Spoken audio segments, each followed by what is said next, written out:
Hello everyone, स्वागत है आपका मेरे ऑनलाइन यूट्यूब चैनल संकल्प मैथ क्लासेस में। जूनियर सुपर टेट 2021 के 50 क्वेश्चंस जो मैथ पोर्शन से आने वाले हैं, मैं उसकी प्रैक्टिस अपने इस चैनल के माध्यम से करवाता हूं। आई होप इस चैनल में जो वीडियोस हैं उनसे आपको अपनी प्रिपरेशन में काफ़ी हेल्प मिल रही होगी। अपने सेकेंड टॉपिक जो एलसीएम, एचसीएफ, ब्रैकेट्स और इंटीजर्स यानी पूर्णांक से रिलेटेड था, उस पर बेस्ड कुछ क्वेश्चंस की प्रैक्टिस हम इसके प्रीवियस लेक्चर में कर चुके हैं। आज हम उसी से रिलेटेड कुछ और क्वेश्चंस की प्रैक्टिस करेंगे। तो चलिए सबसे पहले क्वेश्चन देखते हैं।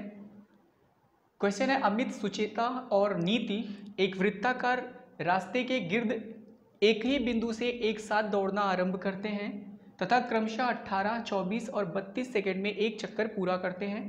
वे तीनों कितने समय बाद प्रारंभिक बिंदु पर मिलेंगे? ऐसे क्वेश्चंस में हमें अपनी तरफ से समझना पड़ता है कि क्वेश्चन में कब एलसीएम यूज करना है, कब क्वेश्चन में एचसीएफ यूज करना है।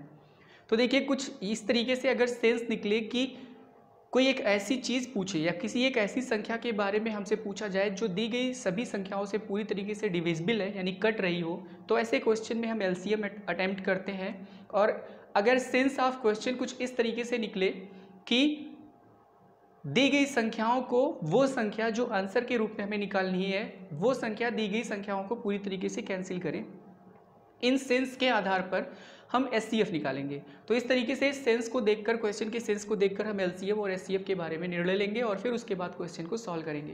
तो यहाँ देखिए बोला क्या है कि अमित, सुचेता और नीति एक वृत्ताकार रास्ते के गिर्द, गिर्द का मतलब चारों तरफ, एक ही बिंदु के से एक साथ दौड़ना आरंभ करते हैं। यानी एक वृत्ताकार, इस तरीके से वृत्ताकार रास्ता है और एक ही बिंदु से, सपोज दैट यहाँ से पॉइंट ए से तीनों जो हैं वो क्या करते हैं, दौड़ना शुरू करते हैं। ठीक है, और होता क्या है कि क्रमशः 18, 24 और 32 सेकंड में एक चक्कर पूरा करते हैं। 18 सेकंड में कौन, अमित, सुचेता जो है वो 24 और नीति जो है वो 32 सेकंड में अपना एक चक्कर कंप्लीट कर लेती है। ठीक है, तो हमसे ये पूछा है कि वे तीनों कितने समय बाद प्रारंभिक बिंदु पर मिलेंगे, यानी ऐसा समय कब आएगा जब ये तीनों फिर से इसी पॉइंट पर एक साथ होंगे। ठीक है, इसका मतलब क्या, सेंस कुछ इस तरीके से देखिए कि हमें वो समय निकालना है जो इससे, इससे और इससे पूरी तरीके से डिविजिबल हो, तभी ना। अगर इससे पूरा डिविजिबल हो जाएगा तो वो वाला चक्कर, इससे अगर डिविजिबल है तो वो वाला चक्कर, और इससे अगर डिविजिबल है तो नीति का वो वाला चक्कर एक जैसा होगा। और ऐसे चक्कर को कंप्लीट करने के बाद वो तीनों के तीनों इस बिंदु पर एक साथ मिलेंगे। तो इस क्वेश्चन को सॉल्व करने में हमें क्या करना है, बस सिंपल इसका एलसीएम निकाल देना है, हमें समय पता चल जाएगा। ठीक है, तो इस क्वेश्चन को सॉल्व करने के लिए, 15 नंबर क्वेश्चन को सॉल्व करने के लिए हमें क्या करना होगा, 18, 24 और 32 यानी वो जो समय है वो समय 18, 24 और 32 का लासा होगा। ठीक है, यानी 18, 24 और 32 का क्या होगा, लासा होगा। आई होप लासा निकालना आपने सीख लिया है अब तक। तो इस तरीके से हम 18, 24 और 32 का लासा निकालते हैं। 2 9 18, 12 दूनी 24, फिर 16 दूनी होता है 32। इस तरीके से फिर 2 से कैंसिल होगा, 9 डिविजिबल नहीं है, 2 6 12, 2 8 16, फिर 2 से जो चीज़ नहीं कटता वो ज्यों का त्यों नीचे लिखा जाएगा, फिर 2 3 6, 2 4 8, फिर इस तरीके से 9 3, 2 दूनी 4, और फिर 9 3 1, फिर 3 से करेंगे तो 3 3 का 9, फिर 3 1 3, और फिर 1 1 1। ठीक है, यहाँ कंप्लीट हो गया। तो इस तरीके से 2 2 2 2 2 यानी कि 2 का गुणा 5 बार है, तो 2 गुणे 2 गुणे 2 गुणे 2 गुणे 2, फिर 3 गुणे 3, 2 दूनी 4 दूनी 8 दूनी 16 दूनी 32, फिर 3 त्रिक का 9, 9 दूनी हो गया 18, 9 त्रिक 27, 1 28 यानी 288। और ये सब के सब किस में है, सेकंड में है। तो ये जो समय हमें मिला ये भी हमें सेकंड में ही मिलेगा। इसका मतलब 288 सेकंड, यानी 288 सेकंड के बाद ये तीनों फिर से उसी प्रारंभिक बिंदु पर होंगे। ठीक है, इसका मतलब कौन सा ऑप्शन राइट है, फर्स्ट सेकंड थर्ड में हमारा B option is the correct option, 288 second.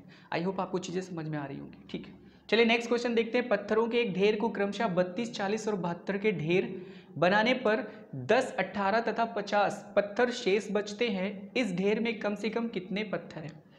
Question को पढ़िए। पत्थरों के एक ढेर को क्रमशः इतने, इतने और इतने के ढेर बनाने पर, यानी जब हम उन पत्थरों के ढेर को 32 पत्थर के ढेर में कन्वर्ट करें तो 10 पत्थर शेष बचते हैं। 40 पत्थरों के ढेर में कन्वर्ट करें तो 18 पत्थर शेष बचते हैं। और 72 पत्थरों का अगर हम ढेर तैयार करें तो हर एक ढेर के बाद जो लास्ट में वो 50 पत्थर क्या होते हैं, शेष बचते हैं। तो हमसे पूछा क्या है कि इस ढेर में कम से कम कितने पत्थर हैं। तो देखिए यहाँ क्या बोला है, 32, 40, 72 का अगर हम लासा निकाल दें तो हमें एक ऐसे पत्थरों की संख्या मिलेगी जो इससे इससे और इससे पूरी तरीके से डिविजिबल होगी। यानी 32 का ढेर अगर हम बनाएंगे, मतलब इनका अगर हम लासा निकाल लें तो जो संख्या आएगी पत्थरों की, जब हम 32 का ढेर बनाएंगे तो वो पूरी तरीके से ढेर में कंप्लीट हो जाएगा, यानी कोई भी पत्थर शेष नहीं रहेगा। क्योंकि मैंने आपको बताया कि लासा जो होता है वो एक ऐसी संख्या होती है जो दी गई संख्याओं से पूरी तरीके से डिविजिबल है, यानी विभाजित है। तो इस कंडीशन में 32 से वो पूरी तरीके से विभाजित होगी, यानी जो ढेरों की संख्या आएगी वो पूर्ण संख्या आएगी, उसमें कुछ भी शेषफल नहीं आएगा। पर यहाँ पर 10, 18 और 50 शेष भी आना चाहिए। तो ऐसे सवालों को हल करते समय आपको यहाँ सवालों पर भी ध्यान रखना होगा और सवालों को किस तरीके से पूछा जा रहा है इस पर भी फोकस करना होगा, ठीक है। अगर आप इस पर फोकस नहीं करेंगे तो ईजिली आप क्वेश्चन को टैकल नहीं कर पाएंगे, सॉल्व नहीं कर पाएंगे। तो चलिए देखिए, ऐसे क्वेश्चन को करते समय जब भी इस तरीके से क्वेश्चन मिले तो आप करना क्या है, देखिए 32 में से अगर आप 10 घटाएं तो मिलेगा कितना, 2 में से 0 जाएगा 2 और 3 में से 1 गया 2, 22 मिला। फिर अगर हम 40 में से 18 घटाएं, क्रमशः है तो क्रम से चीज़ें हमें घटानी होंगी, 10 में से 8 गए 2 और फिर 3 में से 1 गए 2, फिर से हमें 22 मिला। और अगर हम 72 में से 50 घटाएं तो 72 माइनस 50, 2 में से 0 जाएगा 0, 7 में से 5 गए 2। आप देख सकते हैं कि हर एक बार अंतर हमारा कितना आ रहा है, 22। तो ऐसे सवालों में जब अंतर हमेशा क्या हो, एक जैसा हो, ऐसे सवालों को हल करते समय हमें क्या करना होगा, जो संख्याएं यहाँ दी गई हैं यानी 32, 40 और 72, इसका निकाल लेते हैं लासा, और जो लासा आएगा उसमें से इस संख्या जो यहाँ पहले से है उसे हम माइनस कर देंगे, क्योंकि इसका जो भी लासा निकलेगा वो इन संख्याओं से पूरी तरीके से डिवाइड हो जाएगा। तो ढेर जो है वो एक पूर्ण संख्या के रूप में आ जाएगा, कोई भी पत्थर शेष नहीं बचेगा। पर हमसे बोला है कि पत्थर शेष बचना चाहिए 10, 18 और 50 क्रमशः 32, 40 और 72 के ढेर बनाने पर। तो अगर हम इसमें से इनका लाशा निकालें तो वो एक ऐसी संख्या आएगी जो पूरी तरीके से इनसे डिवाइड हो जाएगी, तो ढेर पूर्ण संख्या में आएगी, कोई भी शेषफल नहीं होगा पत्थरों में। लेकिन अगर हम इसमें से इसका लाशा निकालकर 22 माइनस कर दें तो जो संख्या हमें मिलेगी, फिर हम अगर 32 से उसको भाग करेंगे तो पूरी तरीके से नहीं जाएगा, यानी भागफल भी कुछ मिलेगा पर शेषफल के रूप में हमें 10 मिलेगा। 40 से भाग करेंगे तो 18 मिलेगा और 72 से भाग करेंगे तो फिर 50 मिलेगा। तो जल्दी से हम इसका लाशा निकालते हैं। तो हमें पता है कि लाशा किस तरीके से निकाला जाता है, 16 दूनी 32, फिर 20, 2 20 में 40 और 2 3 6, 2 6 12, फिर 2 से तो 2 8 16, 2 ढाई में 20, 2 18 में 36, फिर 2 चौके 8, 2 25 10, 2 9 18। आप चाहें तो यहीं पर कंप्लीट मान सकते हैं, क्योंकि 4, 5 और 9 क्रमशः अभाज्य संख्याएं हैं, इसमें कोई भी उभयनिष्ठ गुणनखंड नहीं है। तो फिर हम इसका लासा सीधे लिख सकते हैं 2 गुणे 2 गुणे 2 गुणे 4 गुणे 5 और गुणे 9। और अगर आप इसे कंप्लीट यानी सबसे नीचे एक एक एक लाने के बाद कंप्लीट करना चाहते हैं तो आप ऐसे भी कर सकते हैं। कई बार हमें टाइम बचाना होता है, तो टाइम बचाने के लिए हम इसको ऐसे भी कर सकते हैं। अगर हमें नीचे सभी संख्याएं अभाज्य मिलें तो इसका मतलब इसमें कुछ उभयनिष्ठ है नहीं, तो सारी संख्याएं ज्यों की त्यों उस तरीके से गुणनफल के रूप में आएंगी। बस क्या होगा, 4 2 दूनी 4, 9 3 त्रिक का 9, फिर भी 3 और 3 का गुणा तो मिलेगा। तो इस तरीके से 2 दूनी 4 दूनी 8, 8 चौक के हो गया 32, 2 दूनी 4 दूनी 8, या फिर इस तरीके से हम क्या करें, 2 दूनी 4 दूनी 8 और फिर 5 से गुणा करें तो 8 पंजे हो गया 40 और फिर 9 चौके कितना हो गया 36। गुणनफल को आसान बनाने के लिए फिर 4 छक हो गया 24, 4 तियाँ 12, 12 और 2 14, यानी 4 छक 24, 4 तियाँ 12, 2 14, 1 0 यहाँ, यानी 1440। तो इस तरीके से मिला कितना 1440 संख्या मिली 1440। पर उसमें हमें क्या करना है, 22 माइनस करना है। तो 22 अगर हम माइनस कर दें तो 10 में से 2 गए 8, यहाँ बचा 3, 3 में से 2 गए 1, यानी 1418। यानी ये जो है 1418 वो कुल पत्थरों की संख्या है। तो ऑप्शन कौन सा राइट होगा, आई थिंक सी वाला ऑप्शन जो है वो राइट ऑप्शन है, 1418। आई होप आपको चीज़ें समझ में आ रही हैं, वेरी गुड। चलिए नेक्स्ट क्वेश्चन देखिए, 6 घंटियाँ एक साथ बजनी आरंभ हुई, बहुत इंपॉर्टेंट क्वेश्चन है। 6 घंटियाँ एक साथ बजनी आरंभ हुई, यदि ये घंटियाँ क्रमशः 2, 4, 6, 8, 10 और 12 सेकंड के अंतराल से बजें तो 30 मिनट में कितनी बार बजेंगी। ठीक है, तो करना क्या है, यानी हमें वो समय निकालना है जो इन सबसे पूरी तरीके से डिविजिबल हो, क्योंकि उसी समय वो एक साथ बजेंगी। वो समय जो इन सबसे पूरी तरीके से डिवाइड हो जाए, उसी समय ये 6 घंटियाँ फिर से एक साथ बजेंगी। तो हमें करना क्या है, इनका लासा निकालना है सिंपल। तो हमें केवल इस क्वेश्चन में लासा निकाल देना है। जो भी संख्याएं हमें यहाँ दी गई हैं 2, 4, 6, 8, 10, 12।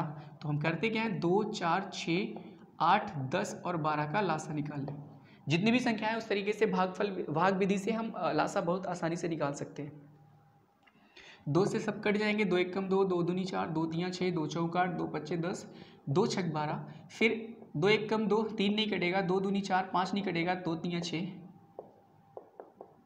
3 नहीं कटेगा, 2 एक कम 2, 5 और फिर 3, फिर 3 से कैंसिल करते 1, 1, 1, 5, 1 और फिर 5 से कैंसिल करेंगे तो सब नीचे क्या आ जाएगा, 1 आ जाएगा। इसका मतलब लासा जो आएगा वो कितना आ जाएगा, 2 गुणे 2 गुणे 2, फिर गुणे 3 और गुणे 5, 2 दूनी 4 दूनी 8, पंजे 40 और फिर 40 तियाँ 120। ठीक है, तो इस तरीके से 2 दूनी 4 दूनी 8, पंजे 40 और फिर 40 तियाँ 120, यानी इतने सेकंड बाद ये जो घंटियां हैं वो एक साथ बजेंगी। यहाँ क्या बोला है, 30 मिनट में कितनी बार बजेंगी, यानी 120 सेकंड में, हर 120 सेकंड में एक साथ बजती हैं, तो 30 मिनट में कितने बार एक साथ बजेंगी। तो सबसे पहले करते क्या है कि 30 मिनट को कन्वर्ट कर लेते हैं सेकंड में। आप सबको पता है कि 1 मिनट में कितने सेकंड होते हैं, 60 सेकंड होते हैं। तो 30 मिनट में कितने हो जाएंगे, 30 गुणे 60, इसका मतलब 6 त्रिक 18 यानी 1800 सेकंड हो जाएंगे। अब 1800 सेकंड में कितनी बार वो एक साथ बजेगा, तो 120 में सेकंड में एक बार बजता है एक साथ, तो 1800 सेकंड में कितना बचेगा, 1800 में 120 से भाग दे दीजिए, 0 से 0 कैंसिल हो जाएगा और फिर 3 चौके 12, 3 छक 18, यहाँ 60 और फिर 4 एक 49, 15 चौके 60, यानी 15 बार।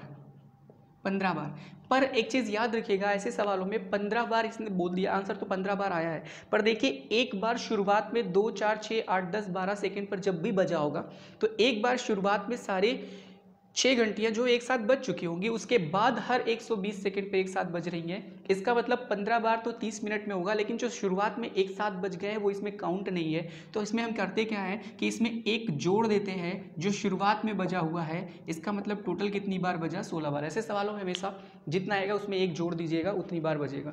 तो आंसर आपका कौन सा होगा, C option the correct option. Next question देखते हैं, वह छोटी से छोटी संख्या कौन सी है जिसे क्रमशः 12, 15 और 16 से भाग देने पर क्रमशः 7, 10 तथा 11 शेष बचे। सेम यही क्वेश्चन है जो पत्थर वाला था, यहाँ पर पत्थरों के ढेर बनाने थे फिर शेष बचता था, और यहाँ पर क्या करना है 12, 15 तथा 16 से भाग देना। बात तो वही है ना, यहाँ पर 32, 40 और 72 से ढेर बनाने का मतलब भाग देंगे तभी ना पत्थरों की संख्या अलग अलग ढेर के रूप में आएगी। तो यहाँ भी आपका क्या है, वह छोटी से छोटी संख्या कौन सी है जिसे क्रमशः 12, 15 तथा 16 से भाग देने पर। तो यहाँ भी हमें क्या करना होगा, देखिए जैसे हमने पत्थरों की संख्या को माइनस करके निकाला था, सेम वैसे ही हमें इसमें भी करना होगा। 12 में से अगर हम 7 माइनस करें तो देखिए कितना आएगा 5, फिर 15 में से 10 माइनस करें तो कितना आएगा 5, और फिर 16 में से 11 माइनस करें तो भी कितना आएगा 5। तो हर बार जो अंतर है वो 5 है। ऐसे सवालों को हल करने के लिए करना क्या होगा, 12, 15, 16 का लासा निकालेंगे और फिर उसमें से क्या कर देंगे 5 माइनस। आप सबको 12, 15 और 16 का लासा निकालना सीख लिया होगा अब तक आप लोगों ने। तो इस तरीके से 2 छक 12, 15 कटेगा नहीं, 2 अट्ठे 16, फिर 2 तियाँ 6, फिर से 15 नहीं कटेगा, 2 चौके 8 और फिर 15 नहीं कटेगा, 2 दूनी 4 और फिर 2 से तो 3, 15, 2 एक कनन 2। उसके बाद यहाँ पर 3 से 3 कनन 3, 3 पचे 15, फिर 1। अब देखिए 5, 1, 1 अभाज्य संख्या है तो डायरेक्ट आप इसका लासा लिख सकते हैं। तो लासा बराबर कितना हो जाएगा, 2 गुणे 2 गुणे 2, 2 4 बार है तो 2 गुणे 2 गुणे 2, फिर गुणे 3, फिर गुणे 5, तो गुणे 3 और गुणे 5। 2 दूनी 4 दूनी 8, 2 दूनी 4 दूनी 8 दूनी 16, 16 पच्चे 80 और 80 में 3 से गुणा होगा तो 8 त्रिक 24 यानी 240। तो इस तरीके से 240 आया लासा। और हमें जो संख्या फाइंड करनी है तो वो 5 घटाकर मिलेगा, तो 240 माइनस 5 यानी कि 235। ठीक है, तो वो संख्या कौन सी हो जाएगी 235। आंसर कौन सा होगा, बी वाला ऑप्शन होगा 235। ठीक है, ठीक, तो आई होप आपको ये सारे क्वेश्चन समझ में आए होंगे। एलसीएम से रिलेटेड हमने सारे क्वेश्चंस, एटमोस्ट सारे क्वेश्चन जो उस तरीके से बन सकते हैं अलग अलग टॉपिक से रिलेटेड, उस टॉपिक से रिलेटेड हमने चीज़ें क्वेश्चंस जो है वो बहुत सारे क्वेश्चंस यहाँ पर सॉल्व कर लिए हैं। आप इनकी प्रैक्टिस करिएगा और इससे रिलेटेड जो भी क्वेश्चंस आपको मिले ऐसे, उन सभी क्वेश्चंस को सिंपल सॉल्व करने की कोशिश करिएगा। चीज़ें बहुत आसान है। अब अपने नेक्स्ट वीडियो में हम अपने नेक्स्ट टॉपिक से रिलेटेड चीज़ें, उनसे रिलेटेड फैक्ट, उनसे रिलेटेड कॉन्सेप्ट हम यहाँ सीखेंगे। तो आज की क्लास में इतना ही, मिलते हैं अपने नेक्स्ट वीडियो में, तब तक के लिए धन्यवाद।